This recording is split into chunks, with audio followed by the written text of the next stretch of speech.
बिस्मिल्लाहिर्रहमानिर्रहीम। अस्सलाम वालेकुम प्यारे दोस्तों, क्रिकेट टीवी न्यूज़ की नई वीडियो में खुश आमदीद। मोअज़्ज़िज़ सामीन, यूक्रेन और रूस के दरमियान जंग मज़ीद शिद्दत इख्तियार कर गई।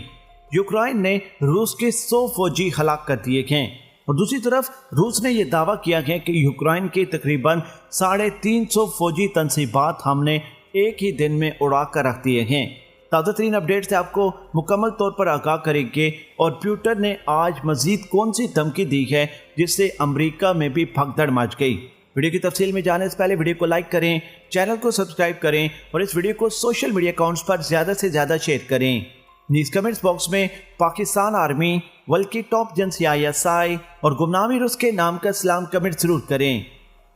मोअज़्ज़िज़ सामीन, यूक्रेन और रूस की जंग में बड़ी तबाही का सिलसिला जारी है। जंग का दूसरा रोज मजीद शिद्दत इख्तियार कर गया। हर तरफ भगदड़ देखने को मिली। रूस वाज़ेह तौर पर यूक्रेन के ऊपर बढ़तरी हासिल कर रहा है और पहला हमला भी रूस के जानिब से किया गया। रूस ने रॉकेट्स, मिसाइल, जंगी जहाज़ों का, हेलीकॉप्टर्स का और इसके अलावा ड्रोन्स का इस्तेमाल शुरू कर दिया है। प्यारे दोस्तों, पहले ही दिन यूक्रेन की जानिब से दावा ये सामने आया था कि 5 जंगी जहाज़ और एक हेलीकॉप्टर हमने रूस का गिरा दिया है। इस वक्त यूक्रेन की जानिब से डिफेंस सिस्टम और मिसाइल सिस्टम का इस्तेमाल करते हुए रूसी मिसाइलों को हवा में तबाह करने का सिलसिला जारी है। पूरे यूक्रेन के अंदर इस वक्त सायरन बज रहे हैं।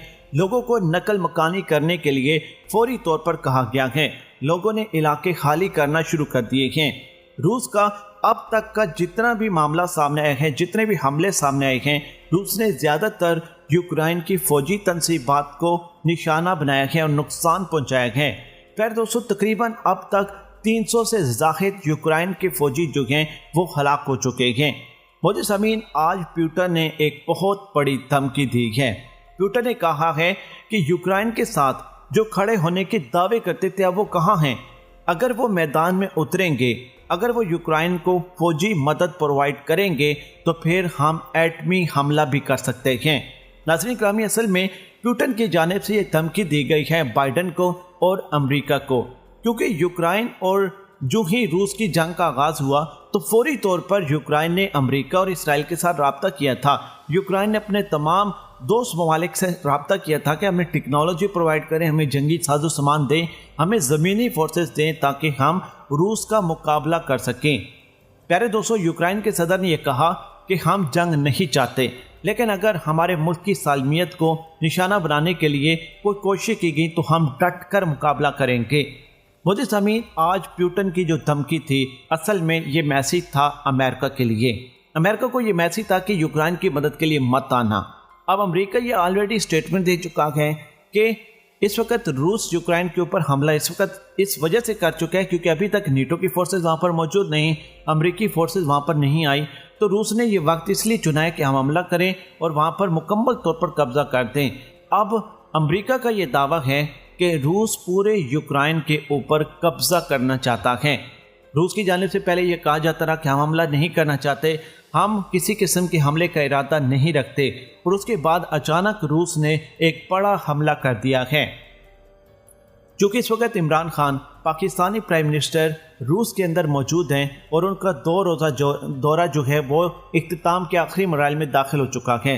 पुतिन और इमरान खान की मुलाकात भी हो चुकी है।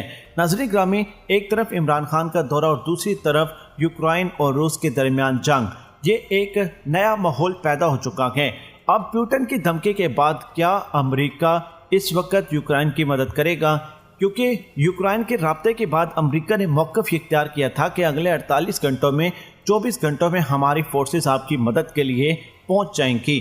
यूक्रेन ने ना सिर्फ जंगी साजो सामान की मदद मांगी है बल्कि ज़मीनी फोर्सेस की भी मदद मांगी है ताकि हम ज़्यादा से ज़्यादा देर तक रूस का मुकाबला कर सकें। इस वक्त पुतिन ने जो एटमी हमले की धमकी दी है असल में वो बाइडन को 2 टोक अल्फाज में ये कहा है कि आप यूक्रेन के मामले पर कूदेंगे तो फिर यूक्रेन और रूस का नहीं बल्कि रूस और अमेरिका का मामला बन जाएगा और फिर ये जंग एक नया मोड़, एक नई शिद्दत इख्तियार कर जाएगी। मोअज़्ज़िज़ सामीन, जब से यूक्रेन और रूस की जंग का आगाज़ हुआ बहुत सारे ममालिक इसमें कूदे हैं। اور وہ اس میں دو صورتیں ہیں۔ ایک تو یہ کہ کچھ ممالک یوکرائن کی مدد کے لیے اور یوکرائن کے ساتھ کھڑے ہوئی ہیں، کچھ ممالک روس کے ساتھ جا کھڑے ہوئی ہیں اور روس کے ہاں میں ہاں ملائی ہے، اور اس کے علاوہ کچھ ایسے ممالک بھی موجود ہیں جو دونوں طرفوں کے معاملے کو مذاکرات کی طرف لانے کی کوشش کر رہے ہیں۔ یوکرائن اور روس کے درمیان جنگ کو رکوانے کے لیے بہت سارے ممالک اب کوشش کر رہے ہیں کہ دونوں ملکوں کے درمیان فوری طور پر جنگ کو روکا جائے، دونوں ممالک کو فوری طور پر مذاکرات کے ٹیبل پر بٹھایا جائے، ان کے جو آپس کے تعلقات ہیں، جو مس ہیپ ہے، وہ مذاکرات کے ذریعے حل کروائی جائے۔ چونکہ امریکہ نے اس تمام صورتحال میں ایک جنگ لگوانے والے ملک کا کردار ادا کیا ہے، کیونکہ امریکہ بار بار کہہ رہا تھا کہ روس حملہ کرے گا، یوکرائن کی ہم مدد کریں گے، اور اگر روس نے ایسا کیا تو پھر بائیڈن کا ہاتھ جو ہے ایٹمی بٹن کے اوپر موجود ہے اور پھر ہم روس کو پتھروں کے دور میں پہنچائیں گے۔ ابھی تک تو روس کو پتھروں کے دور میں امریکہ نہیں پہنچا سکا، اور امریکہ اچھی طریقے سے جانتا ہے کہ اگر وہ یوکرائن کے معاملے پر کودے گا تو پھر روس کے ساتھ وہ 1 to 1 ہوں گے۔ دیکھیں، اگر روس کے ساتھ امریکہ 1 to 1 ہوتا ہے اور ان کا آپس میں فیس آف ہوتے، اس میں کوئی شک نہیں، دونوں ملکوں کے پاس جدید قسم کے ہتھیار ہیں، جدید قسم کی ٹیکنالوجی ہے، جدید قسم کے میزائل سسٹم ہیں، اور جدید سے جدید ترین قسم کے میزائل جو ابھی تک انہوں نے دنیا کے سامنے نہیں لائے، وہ ان کے پاس موجود ہیں۔ اب جب سے روس نے ہائپر سونک میزائل کا کامیاب تجربہ کیا ہے، اور یہ انہوں نے تجربہ ٹھیک یوکرائن پر حملہ کرنے سے چند مہینے پہلے کیا، اور امریکہ کو ایک میسیج دیا کہ آپ یوکرائن کے معاملے پر میدان میں اتریں گے تو پھر یہ دیکھیں، یہ میزائل جو ہے یہ واشنگٹن تک پہنچنے کی مکمل صلاحیت رکھتا ہے، اور اگر یہ ہم نے فائر کر دیا تو اس کو آپ روک نہیں پائیں گے، اور نہ ہی آپ کے پاس کوئی ٹیکنالوجی ہے، نہ آپ کے پاس کوئی میزائل سسٹم ہے، نہ آپ کے پاس کوئی ڈیفنس سسٹم ہے جو اس کو ڈیٹیکٹ کرے یا اسے روک سکے۔ اگر آپ ہمارے خلاف کھڑے ہوں گے تو ایک بات یاد رکھیں، ہم آپ کے خلاف ایٹمی حملہ کر سکتے ہیں۔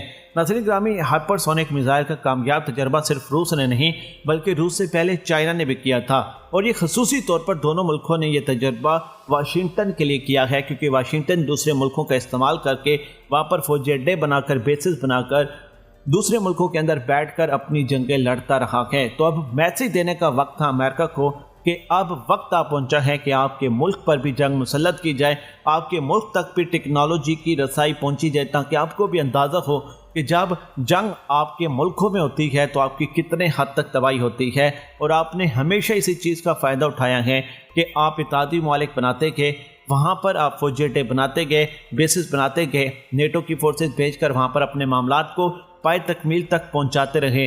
اب وہ وقت نہیں رہا، اسی وجہ سے یوکرائن پر حملہ کیا گیا۔ اب روس قبضہ کرنے جا رہا ہے یوکرائن کے اوپر، اور امریکہ اس بات سے اچھی طریقے سے واقف ہے۔